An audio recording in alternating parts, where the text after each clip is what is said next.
I was horrified to hear President Biden say that he was not about to start World War III. What do you think of the analogy comparing this statement to a comparable statement that could have been made by Chamberlain on September 1st, 1939? I'm going to start by saying I think World War III would be a very bad idea. And I'm really disturbed about how many, I think, otherwise sensible people seem to be very casual about the notion of a war with Russia and all the dangers of escalation. So I think what President Biden said was just right. You know, we do not have a treaty obligation to defend Ukraine.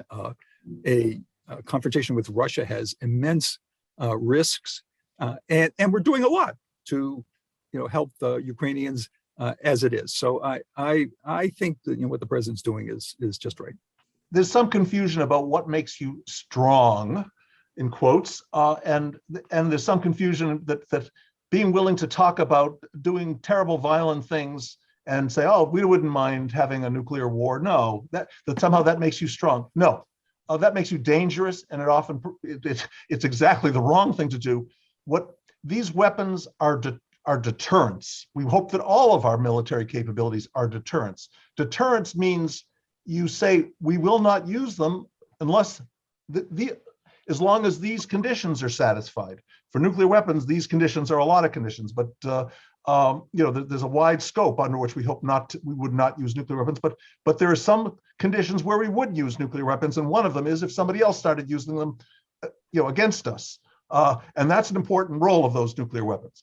Of our nuclear weapons. You want to be very clear about what you would use them and what your adversaries can do to avoid World War III.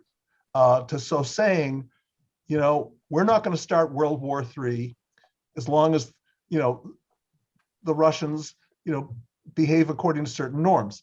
And we never said that an invasion of Ukraine would start World War III. In fact, we've never said that an invasion of our NATO partners would start World War III either. We have said that we will send soldiers to go and fight for them.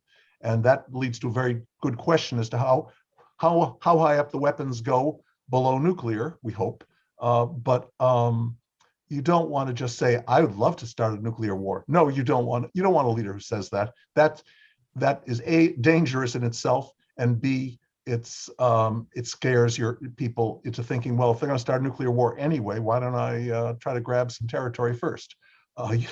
No, deterrence, clear. Sorry. Let me add one last thought here, which is I've also heard people express the idea that we're going to have to fight Russia sooner or later, so we might as well just do it now. And what I would point out is that we had a standoff during the Cold War. That's why it was a Cold War for whatever it was, 50 plus years. And we never had a direct confrontation between the United States and the Soviet Union. It is possible, to have a Cold War, a confrontation that doesn't become hot. So, war with Russia is not inevitable.